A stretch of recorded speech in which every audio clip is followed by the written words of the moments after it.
The Mediterranean sky burned with silence. It was a perfect morning for a fight. The water below was a sheet of endless blue, glittering under a sun that felt hot enough to melt glass.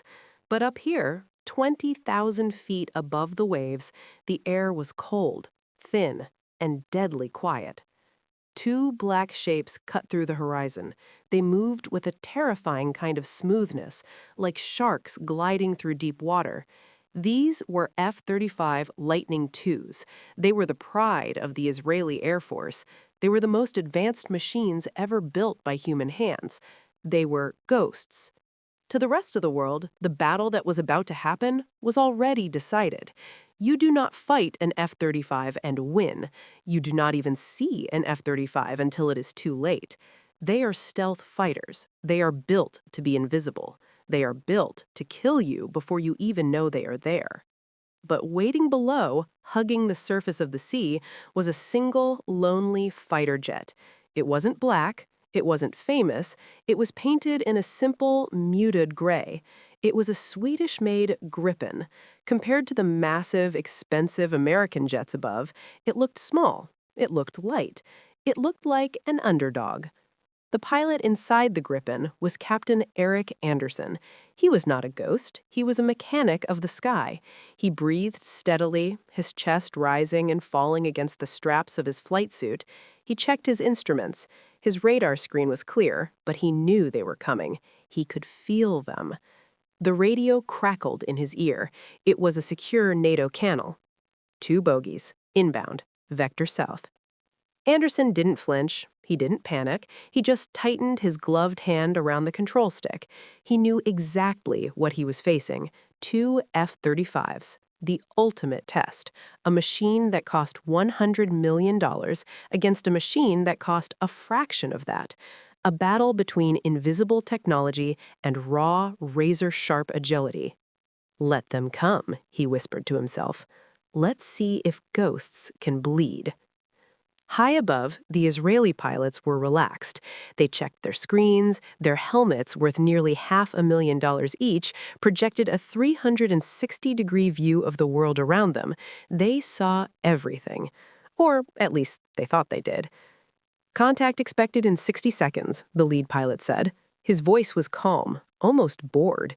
To him, this wasn't a fight. It was a cleanup operation. It was a drill. They would fly in, lock their electronic missiles onto the old Swedish jet, and fly home for lunch. They were invincible. They had the best stealth technology in history. How could a simple Gripen survive against them?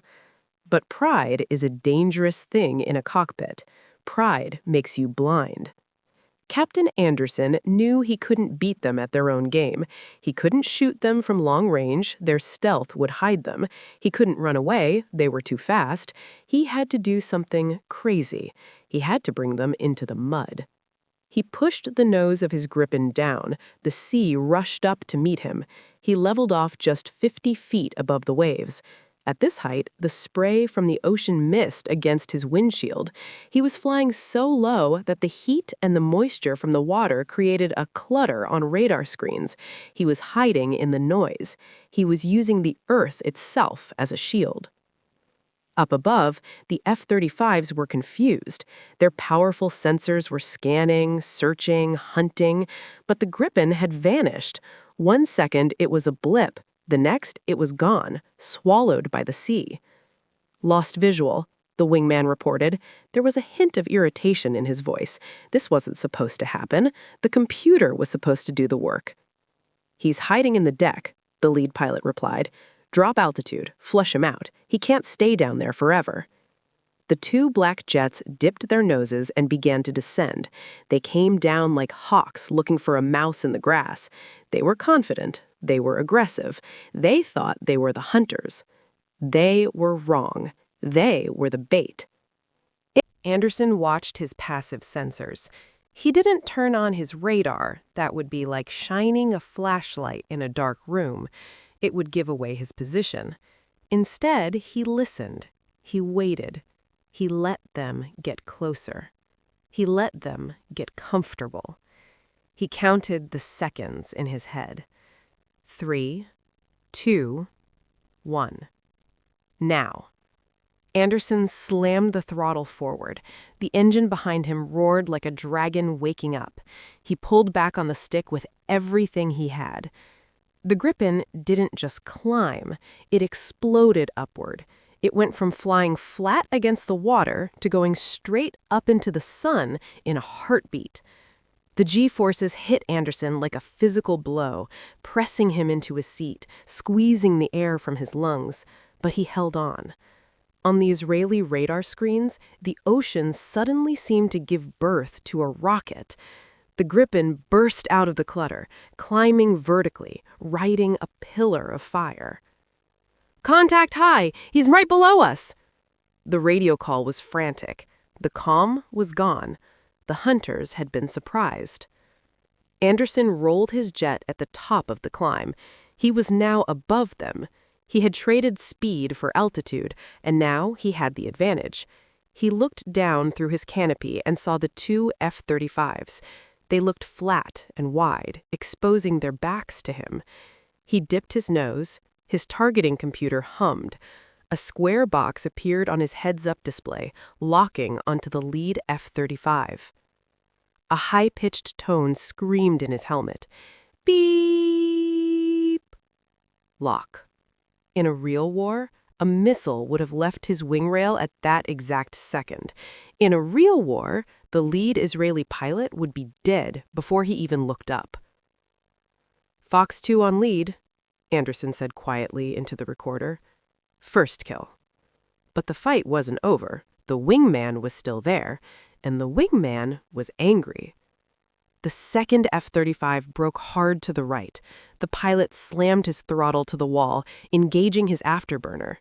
The stealth jet twisted in the air, its thrust vectoring nozzle pushing it into a tight, violent turn. The F-35 is a heavy beast, but it has raw power. It tried to shake the Gripen off its tail. This was the moment everyone said the Gripen would lose. The experts said it didn't have the engine power to keep up. They said it would get tired. They said it would fall out of the sky. But Captain Eric Anderson wasn't fighting with numbers. He was fighting with instinct. The Gripen was light. It was nimble. It was designed to fight in the tight valleys of Sweden, to turn on a dime, to dodge trees and mountains. Anderson threw the stick to the left. The Gripen responded instantly. It didn't fight him. It danced with him. He cut inside the F-35's turn. It was a knife in a phone booth. The two jets spiraled around each other, trailing white ribbons of vapor from their wingtips. The F-35 pilot was struggling. He was pulling heavy Gs, trying to force his nose around, trying to get his weapons to lock on the annoying little gray jet. But every time he looked over his shoulder, the Gripen was there. It stuck to him like a shadow. Anderson watched the F-35 lose energy. He saw the heavy American jets start to sag in the turn. That was his opening. "Got you," Anderson whispered. He pulled his nose up, aiming just ahead of the F-35. He anticipated where the jet would be in 2 seconds. It was a move of pure geometry, pure beauty. The targeting box snapped onto the second jet. Beep! The tone screamed again. Second lock. Second kill. "Fox 2 on wingman," Anderson said quietly into the recorder. Second kill. He rolled his jet inverted at hanging upside down for a split second, looking at the two defeated ghosts below him. Then he leveled off and peeled away into the blue, leaving them alone in their shame. The radio was silent. Not a word from the Israeli pilots. What could they say? They were flying the most expensive, most hyped, most feared aircraft in the history of warfare, and they had just been dismantled by a single pilot in a jet that cost half as much. The flight back to base was quiet. The Mediterranean sun was still shining, but the world felt different now. The hierarchy of the sky had been broken. When Anderson taxied his Gripen back to the parking spot, the ground crew was waiting. They had heard the chatter. They knew something big had happened. They expected Anderson to jump out of the cockpit screaming, pumping his fist, celebrating like a hero. But when the canopy opened, Anderson just took off his oxygen mask and rubbed his face. He looked tired. He climbed down the ladder slowly, his boots hitting the tarmac with a dull thud. He tucked his helmet under his arm and began to walk toward the hangar. The ground chief ran up to him. "Captain, is it true? Did you get them?" Anderson stopped. He looked at the chief, then looked back at his small gray jet. He gave a faint, almost invisible smile. "I did my job." And he kept walking. That night, in the briefing room, the mood was heavy. The room was dark, lit only by the glow of the projector screen. On the screen, the digital replay of the fight was playing. The room was full of pilots, analysts, and officers. They watched in silence as the blue icon, the Gripen, dived low into the sea clutter. They watched as the two red icons, the F-35s, lost track. They gasped quietly when the blue icon shot upward like a bullet. The Israeli pilots stood in the corner. They were proud men. They were elite warriors. But tonight they looked humbled. They watched their own defeat play out frame by frame. They tried to explain it. "He used the environment," one of them said, pointing at the screen. "We lost the radar return in the waves. It was a lucky move." But the instructor at the front of the room shook his head. "Luck happens once," he said sternly. "This wasn't luck. This was a trap, and you walked right into it." He turned to Anderson, who was sitting at the back of the room nursing a cup of coffee. "Captain Anderson," the instructor said, "walk us through your thinking." Anderson stood up. He didn't use big words. He didn't brag. He spoke softly. "They relied on their stealth," Anderson said. "They thought I couldn't see them, so they stopped looking for me. They got comfortable. I just waited for them to make a mistake. Stealth can hide you, but physics doesn't lie. If you turn hard, you lose speed. If you lose speed, you die." He sat down. The room remained quiet for a long time. The report of the training exercise was supposed to be classified. It was supposed to stay secret. NATO didn't want the world to know that their invincible F-35s had a weakness. But secrets in the military are like water in a sieve. They always leak out. Within days, rumors started to spread online. It started on pilot forums. "Did you hear about the Gripen?" someone posted. "Did you hear about the drill in the Mediterranean?" Then came the blog posts. "David versus Goliath in the sky. How Sweden beat stealth." People couldn't believe it. The internet exploded with arguments. The F-35 fanboys were furious. "It's impossible," they typed. "The F-35 would have shot him down from 50 miles away in a real war. This was just a drill. It doesn't count." But the pilots knew better. They knew that in war, nothing works perfectly.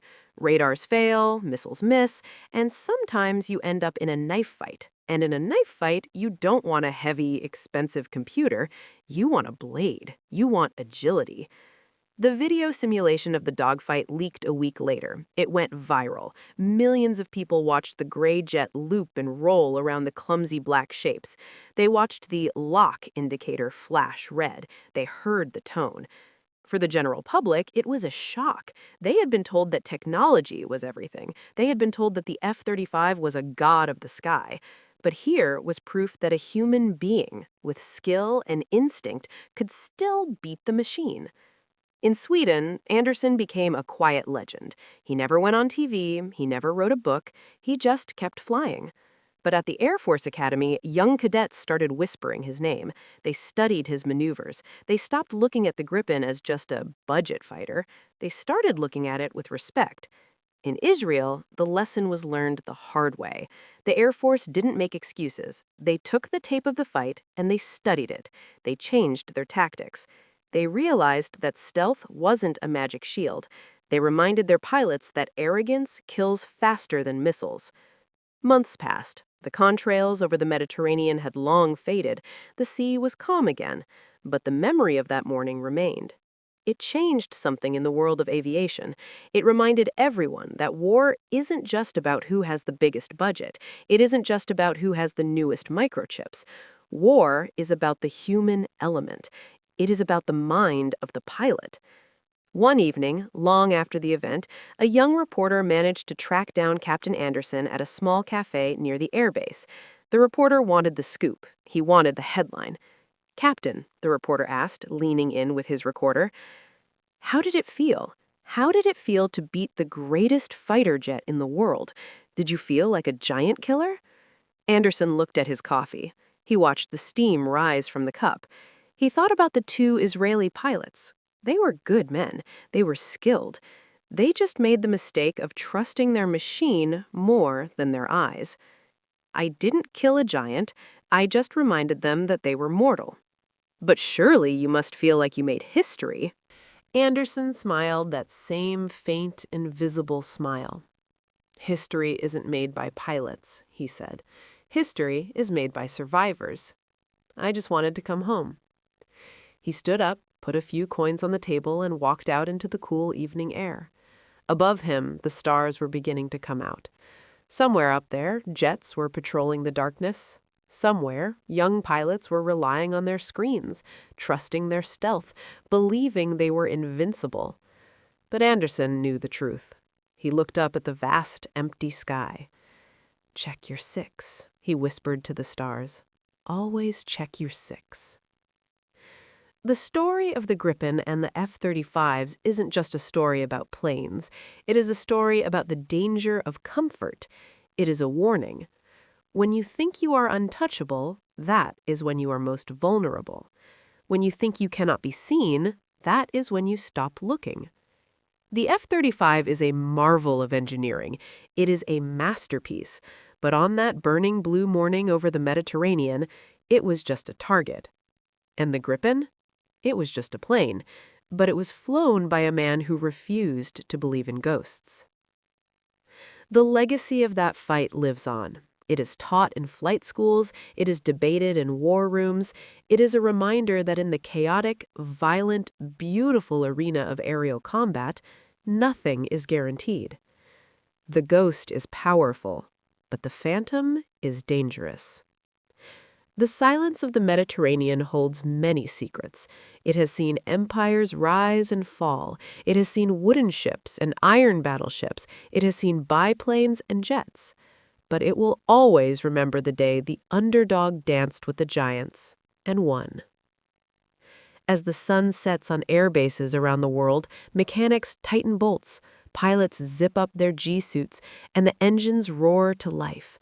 They taxi out to the runway, burning fuel and ambition. They take off into the great unknown. And somewhere in the back of their minds, they remember the story.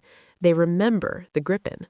And they scan the sky a little harder, looking for the shadow they can't see, listening for the enemy who is already behind them. Because in the sky, history is written in seconds, and it is written by the ones who see what others miss. The Mediterranean morning was clean, blue, and deceptively calm, but we know now that the calm is a lie. The sky is never truly empty, and the fight is never truly over.